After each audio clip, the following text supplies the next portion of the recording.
Hello everyone and welcome back to our MS Fabric tutorial series.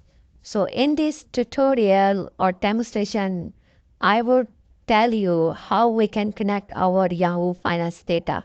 Actually, which is called, we can call it API or something like that. So how we can fetch this data. And for the sake of the demonstration, I am going to use stock exchange data, stock market data. And for the sake of and the simplicity, I will take few symbols of the data. So first of all, I am going to create a Python program. Actually, Python program, what it does, it will store the data in my local system, fetch from yahoofinance.com or the backend. And once file is stored on my local system, then I will push this file on our Microsoft Fabric data warehouse or lakehouse. Once it's loaded into our data lakehouse or warehouse, whatever the you can say, we will see in in this video what is suitable for us. So after this, we will create our visualization on the. So it's an end-to-end demo, full-time demo. So I hope you will stay with me to watch this demo. So let's connect with our Python code. And I already developed a Python code to save our time. I created two files. Y finance all, it means that we have a this different data, and then periodically or daily we can run this code actually on a schedule basis like t-1 or whatever the date or what the frequency we have decided, like for example every 8 hours or maybe every 24 hours. So depending on the need of the requirement, we can run this program by program and schedule it in our Windows job. So first of all, let me go why phenol. Why phenol mean Yahoo Financial all the data within the given date range, and I am using for the sake of simplicity these four symbols or these four stock ratios. So my date range is starting from 2023 January 1 till, for example, October 2023, 1st October 2023. So I'm going to create a data frame over it, and keep in mind that import Y Finance as YF. So we need to import this library. You can install this library using pip, and then after that we have to loop one by one of the symbols in our array, like APPL first one, then MSFT second one, and then so on. So this is a program. Actually, this is a parameter we have passed yf.ticket. Yf is actually, I'm already tell you that Y Finance is Yf. So it's my library is represented with this name, yf.trigger. Symbol mean we have first APPL. So dot history. So it will go and pass the value from this given data and then store our symbols. And then after that, we have to concatenate all the values in our all stock data. And once it's created, then we are going to format our date and time into date. And then we put our output in my data.json file, and then it's converting. Yeah, here I gave a file name, and then it's pushing my data into this file, actual data underscore JSON variable, and then we have to write it down. So, and finally, I am going to print. So once I run this program, so I got this type of output in a JSON file. So it's a huge file. So that's why I am already created it. And just for understanding, I am giving you a idea that this is a Python program that we are created, and it will create a file on my local system. So next step is actually we need to go in Microsoft Fabric and launch our Fabric. So let me get into the Microsoft Fabric. So I have opened my Microsoft Fabric workspace, and my workspace name is streaming. You can say for the example, so I am using data warehouse. Let's say I am going to take this data warehouse. I'm opening this data warehouse. DWH is my data warehouse name. So it will loading, and under this data warehouse, uh, I think we don't have any table. Let me load it. Yes, it's loaded. So we have a schema and it don't have any table. So we need to create a job in our data warehouse actually. So which will actually get the data from local JSON file and then push in our data warehouse. So let me create a new data flow Jan2 and let me open it. Let me get data from local PC or get file from local PC. You can name anything which you want to convert. Then we have to import a text CSV file here, and then we need to go and pick the link to file and pick our location of the file. So here is my file name, my data, and I am going to use this path, and I am going to write slash my data dot JSON, my file name. Then we are using gateway because it's on premises, so it's a must. So the selective measure is an on-premise gateway is different than a project gateway. Okay, let me create this on-premises gateway. Then we have to provide our username and password. Let me do this. So here we are. So I already provided username password, and then this is a path, or let me show one more time that my data.json file.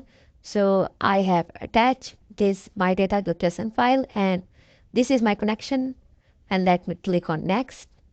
Like wait for the connection. It will verify the connection on my local system. So let wait for it to complete. So file is actually created and linked with our, so let it be loaded in Power Query mode. So we have a date column, open, high, low, to close, volume, dividend, and all the column which we found in our JSON and as a return. So we have it there. So finally, we have to connect with our data warehouse. So let me go in a data warehouse. So data warehouse, we need to go streaming workspace.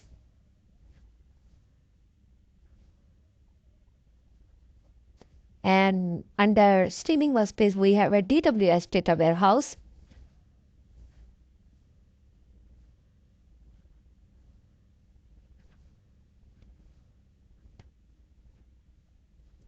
Okay, so nothing is here. So I am going to rename the name stock table. Okay, so my table name is stock, and I have to select this data warehouse under the workspace streaming. So let me click next. So I am going to review all the columns which I required. I need all the columns to find. Here the thing is, I'm not going to use replace. Here I'm going to use append because I am going to inserting data on daily basis. First time I am using full load. Actually, the program which I show earlier is actually a full load. This is a full load program, and then we have a periodically or delta load program. So this is a technique actually. So that's why I am using here append, because once data table is created, so it will load all the data, and then next time the job will run, it will same file my data.json, and then it will contain only respective data column or delta column or incremental load, you can say. So I'm going to save this setting. I'm okay with this. So okay, so we are good to go. Now next step is we need to publish this in our data source. So let's click publish. So it's publishing and it's actually processing. It will take a time. Get from local PC is my data flow gen task 2, and it will actually processing it. Once it's processing, then it will refresh. Once it refresh, then the data will be uh, gone into data warehouse. So let's wait for this. So finally, process is complete, and let me open my data warehouse and review or view our data, what we have now in our data warehouse. So we have a stock table in our data warehouse with date, open, high, low, all the required column. So this is one thing we have got. So we need to actually check with some queries like how many records are in our data warehouse. So this is not a actually file name is stock table. Okay, is something fetching. Okay, so that's why it's taking time. And let me also go here. So first I am going to verify that how many records are inserted. 748 is our total records, which is actually available in the file as well, mydata.json. So it's all imported into the data warehouse and stock table. And then we have a symbol. So let me go and run this query as well. So 187, 187, 187 is. So each symbol has 187 rows. So it's around 6 months, 7 months data actually. Right. So in fact, why we are take this route?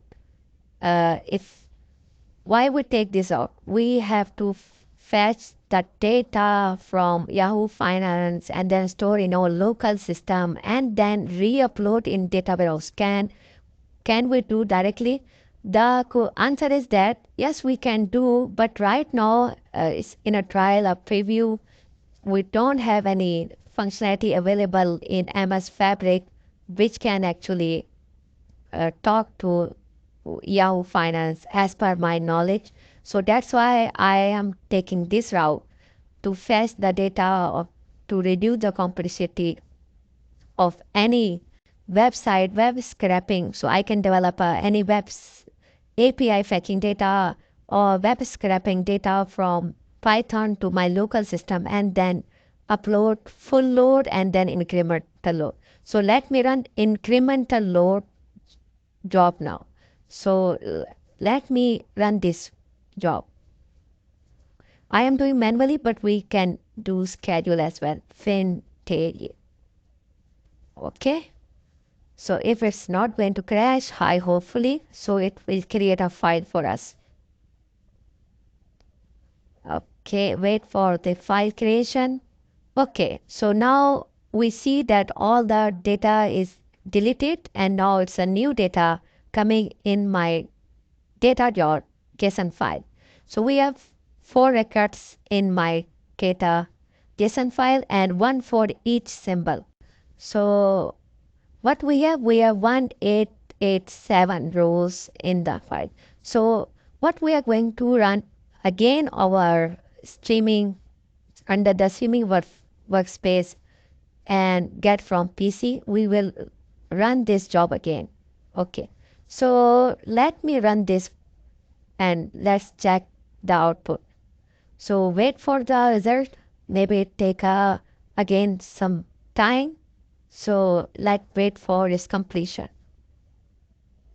So finally, after a few minutes of hold, the process is going to be refreshed. So the idea is that it will insert one rows or delta or incremental load in our data warehouse. So let's verify it.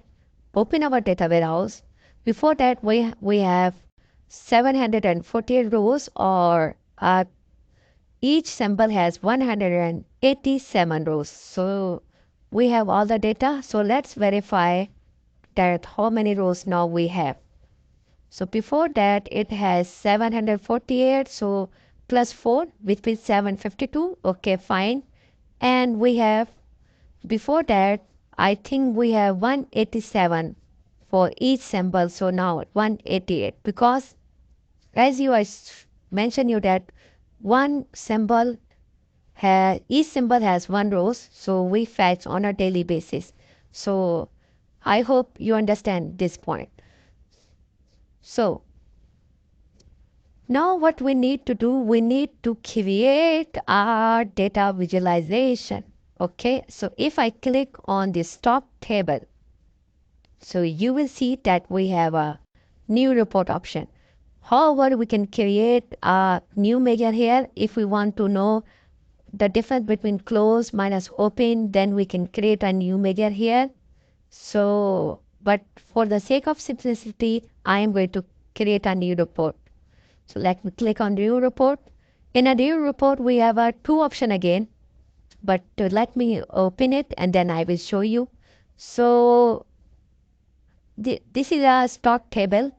We just populate it, and then let's create a simple one like line chart, and then we have a date, and then we have a closing opening. So let it create it. And if I want to add one more thing about symbol, so so this is a clear position of our stock market related trends. So this is one thing, and I am going to use one more chart, and this time I am going to use a symbol, opening balance and closing. So here we go, and I'm going to also show the data labels here, what it has. Card.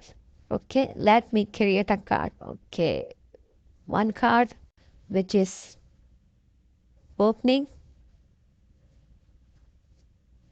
Okay, so this is one card, and let me say that I do not want to properties call out value. I do not want to display as a okay. So this is my sum of open. Let me copy it, duplicate it, and this time I'm going to use not copy, in fact close. So yeah, there is difference. So but somehow it's not visible in my case. However, it has. But let me go in this thing and vertical column. Okay, let me create a horizontal again.